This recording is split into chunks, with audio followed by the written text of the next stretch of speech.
Syekh Utsman Khamis mengenai Syiah. Kita cek bos ya. Ya bos ya. Bolehkah mengambil ilmu dari Utsman Al-Khamis? Mari mengenal penyimpangan Utsman Al-Khamis. Assalamualaikum warahmatullahi wabarakatuh. Halo teman-teman, ketemu lagi dengan dua abang desa ya di channel Mr. Coach. Yuk mari kita ngobrol di channel ini. Yuk mari kita siapkan kopinya yang kental, ngolah pikir dengan share serius tapi santai. Masya Allah, Syekh Dr. Utsman Al-Khamis hafizahullah ta'ala. Ana sejak dulu suka menonton kajian-kajian beliau. Ya entah berapa puluh tahun yang lalu tatkala jenggot beliau masih hitam, dan sekarang ana melihat jenggot beliau sudah putih dan beliau terus berdakwah. Dan subhanallah, ana punya anak. Sebelum ana datang ke sini dia mengatakan, "Baba, kirim salam sama Syekh Utsman Al-Khamis." Dia mengatakan, ana termasuk yang suka dengan ceramah-ceramahnya, dan beliau itu berusaha untuk berdakwah dengan cara yang sesuai yang diperlukan oleh yang didakwain. Beliau juga punya keprihatinan terhadap kelompok-kelompok yang menyimpang dari Islam, salah satunya berkaitan dengan Syiah ya. Dan ini menjadi sosok yang perlu ya kita semua teladani bagaimana cara berdakwah beliau. Insya Allah teman-teman yang belum sempat datang ke daurah ini mungkin bisa menonton video-video beliau yang berkaitan dengan urusan dakwah ini. Itu mungkin yang Anda melihat, dan beliau orang yang tawadhu ya, beliau murah senyum, beliau juga mudah bergaul dengan orang, dan itu diperlukan oleh setiap dai. Barakallahu fikum. Assalamualaikum warahmatullahi wabarakatuh. Oke. Jadi ternyata Pak Syafiq Basalama ini pengagum dari Syekh Utsman Khamis dari Kuwait ya. Ya karena kan Kuwait kan tempatnya Ihya Uturos, jadi mau nggak mau ya harus kagum ya. Berarti pernah ikut daurahnya Syekh Utsman. Dan putranya Pak Syafiq ini juga pengagum juga kepada Syekh Utsman Khamis. Karena dakwah-dakwah beliau itu sangat bagus, terutama mengenai Syiah katanya bos. Betul, berarti Pak Khalid ini mengikuti daurahnya Syekh Utsman Khamis ini mulai dari jenggotnya yang hitam sampai yang putih. Masya Allah. Harusnya Pak Syafiq Basalama juga mengikuti pendapat Syekh Utsman Khamis. Loh, seharusnya mengenai Syiah. Mengenai Syiah. Syekh Utsman Khamis kan sudah mentafsir katanya kan ya. La budda bitafsil tentang Syiah itu ya kan, lazimu bitafsil mengenai Syiah. Tidak semua Syiah itu sesat atau kafir kan gitu. Betul. هو بغض النظر عن الشيعة والسنة احنا عندنا قاعدة من قال إن القرآن محرف فهو كافر. انتهينا. من قال في عرض عائشة، احنا نتكلم عن عرض عائشة، نتكلم عن عرض الرسول اللهم صل وسلم عليه. فمن تكلم في عرض النبي صلى الله عليه وسلم بسوء فهو كافر. من دعا غير الله فهو كافر. من عبد غير الله فهو كافر. هذه قاعدة بغض النظر عن من قالها. هو بغض النظر عن الشيعة والسنة. Ditafsir dulu, apabila memang Tuhan yang mereka sembah itu berbeda, kemudian mencaci maki sahabat, mencaci maki Ummul Mukminin Sayyidah Aisyah, ya maka mereka kafir. Tapi kalau tidak ya tidak gitu, nggak boleh memukul rata semuanya. Nah, kemudian kita cari apakah pendapat Pak Syafiq Basalama ini selaras dengan pendapat Syekh Utsman Khamis. Ya, kita cari mengenai Syiah itu bos ya. Bagaimana cara kita menyikapin jika kita bertemu dengan kaum Syiah? Apakah kita harus memusuhinya? Kalau ada orang yang ngomong ibu antum berzina, kira-kira sikap antum sama dia apa? Ibu antum berzina. Ini nih yang ibunya berzina nih. Orang Syiah itu beranggap ibu kita berzina. Menuduh Aisyah, Ummul Mukminin, bundanya semua orang yang beriman, itu berzina.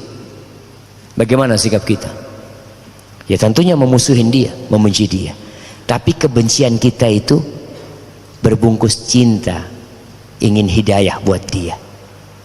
Dia salah, nggak ngerti, mungkin nggak paham, ya kita kasih tahu.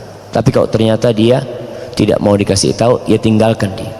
Ustaz, tapi dia sahib baik anak ya, dia teman, sahabat, macam-macam. La tusahib illa mu'minan.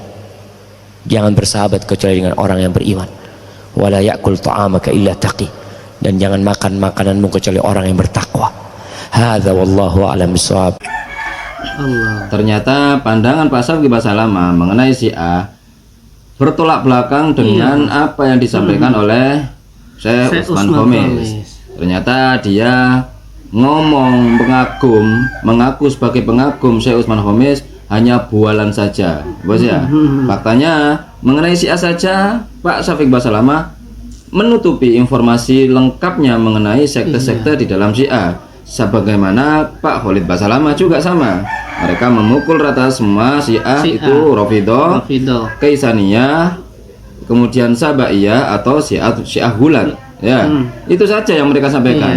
Mereka menutup Syiah yang baik itu, Syiah Zaidiyah, mereka menutup informasi itu.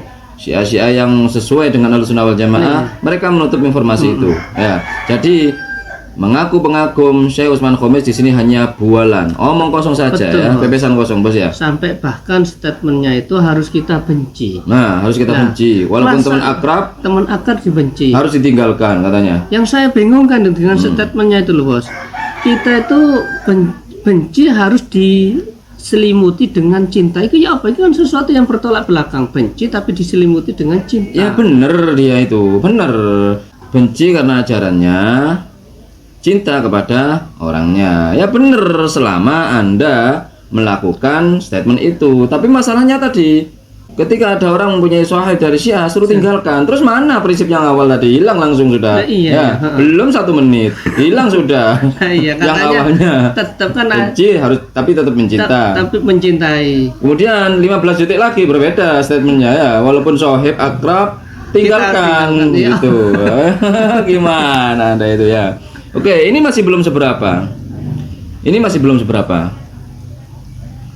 Jika kami tampilkan video yang ini, maka Pak Syafiq Basalamah maupun Pak Khalid Basalamah maupun Ustaz-Ustaz Wahabi yang lain yang menyembunyikan informasi sekte-sekte Syiah yang masih baik, ini akan makin terbelalak, makin nggak sama, makin bertentangan, bos, dengan statement Syekh Utsman Khamis mengenai Syiah. Kita cek, bos ya.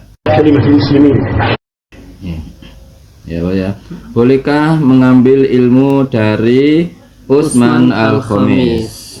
Mari mengenal penyimpangan Utsman Al-Khamis. Ini akun Wahabi loh, bos. Ini pendapat Wahabi Indonesia yang lain mengenai Syekh Utsman Khamis, bos ya. Ini, bos. The difference between me and my Syiah college we just in fiqh, bos ya. Utsman Al-Khamis, ya. Perbedaan antara kami dan sahabat kami ya Syiah, bos ya, di dalam fikih, bos. Pertemuan ini dalam rangka menyatukan kalimat muslimin agar bisa menghilangkan perbedaan di antara keduanya selamanya, insyaallah, Allahumma amin. Ini pertemuan antara saya Utsman Khamis dan Syiah. Dengan saya Syiah, oke. ونبدأ الخلافات بينهم إن شاء الله أبد الدهر إن شاء الله تعالى اللهم آمين. حقيقة الشيخ Sebenarnya Syekh Alamin Syiah, kami senang dengan kedatangan Anda. Alamin, يعني نحن فرحون بقدومكم وحياكم الله تبارك وتعالى وأهلا وسهلا. Hayakumullah, bos ya. Semoga Allah memberikan kehidupan yang layak padamu, bos ya. بودنا حقيقة أن نطرح Sebenarnya saya ingin menyebutkan suatu masalah. وهي أنا في الكويت والكل هنا طبعا من أهل الكويت يعني di Kuwait semua orang Kuwait tahu katanya, bos. Tahu tentang apa? يكون هذا الشيء ولعل الأمر أيضا عندكم في لبنان أنا لا أدري لكن أنتم أدرى طبعا. وأنا أعرف عن الوضع في البحرين كمثال والوضع في العراق أيضا وهو أن أهل السنة والشيعة في الكويت. Ahlussunnah dan Syiah di Kuwait, saya berbicara tentang pengalaman saya sendiri. Ahlussunnah dan Syiah di Kuwait. أنا أتكلم عن نفسي كان لي زملاء شيعة وزملاء دراسة. Saya memiliki beberapa teman Syiah, teman mengajar saya, dan juga beberapa tetangga Syiah di tempat saya tinggal. وجيران في السكن وما كان عندنا أي خلافات. Dan kami tidak memiliki perbedaan. Perbedaan di antara kami hanya pada perkara fikih saja. الخلافات اللي بيننا مثل خلافات الفقهية أحيانا نتناقش في هذه الأمور. Kadang kami berdiskusi tentang topik ini, misalnya tentang mut'ah, menggabungkan 2 sholat dalam sholat, tentang ucapan hayya khair al amal, bos. Hayya alal khair al amal, ya bos ya, pada adzan ditambahi. أمر المتعة، أمر الجمع بين الصلاتين، أمر التكتيف في الصلاة، أمر الحي على خير العمل، وكنا نطرحها أيضا ببساطة وسذاجة Berdiskusi sambil santai dan senyum satu sama lain. Oke? وبابتسامات بين الطرفين. وكذلك الأمر في البحرين لم يكن هناك صراع Oh, di Bahrain juga tidak ada konflik antara Sunni dan Syiah. بين الشيعة والسنة، وإنما كان هناك تعايش سلمي 100%. والأمر في العراق أكثر وأكثر. Di Irak lebih harmonis lagi, ya kan? Mereka bisa menikah antara Syiah dan Sunni ini Wah, di Irak, nah, gitu, ya kan? لأن العراق تجاوز قضية المعايشة إلى قضية التزاوج بين الشيعة والسنة كذلك. إذا أنا أردت أن أسمعها. Nah, saya juga mengharapkan hal ini dari kalian. Gitu, bisa lah Syiah dengan Sunni itu menikah, nggak apa-apa, bos ya. Bagus sebenarnya ini, bos ya. bagus. طيب وفي العراق كذا تزاوج بين الشيعة والسنة، وطبيعي جدا تجد سنيا أخواله شيعة والشيعي تجد أخواله من السنة، وما كانت أي خلافات بين السنة والشيعة. Itu tadi Pak Khalid Basalamah, terutama Pak Syafiq Basalamah yang mengagumi sosok Utsman Al-Khamis. Syekh Utsman Al-Khamis silahkan diikuti Betul, Bos. fatwa-fatwanya, Fatwa-fatwanya. pendapat-pendapatnya, Betul. prinsip-prinsip keislamannya, agar tidak lagi menghukumi rata semua Syiah itu kafir, bos ya. Betul. Harus bitafsil. Dan kalau sudah bitafsil, maka Anda juga bisa hidup berdampingan dengan Syiah, bos ya. Ya Syiah yang nggak kafir maksudnya, bos ya. Nikah loh bisa Sunni dan Syiah Betul. di beberapa negara, bos ya. Bahrain, Irak itu dalam satu keluarga itu ada yang Sunni dan yang Syiah, sudah biasa. Nggak kayak kalian Wahabi Indo ini. Betul. Masih puritan, masih norak ya, bos ya. Pikirannya masih cuput gitu, jumut dan jahil, wawasannya segitu-gitu aja. Dicuci otaknya sama ustadz sini, iya aja, bos ya. Kayak gitu. Kalau memang Pak Syafiq ini memang ngefan dengan Syekh Utsman Khamis, maka harus mengikuti apa yang difatwakan. Nah, oke, mungkin itu saja obrolan hari ini. Mudah-mudahan bermanfaat, mudah-mudahan mencerahkan, dan mudah-mudahan kita bisa berpikir lagi dengan sehat dan bersikap bijak. Yang baik-baik semuanya datang dari Allah, yang jelek-jelek datang dari kami. Mohon maaf. Wa akhiru kalam. Assalamualaikum warahmatullahi wabarakatuh. Waalaikumsalam warahmatullahi wabarakatuh.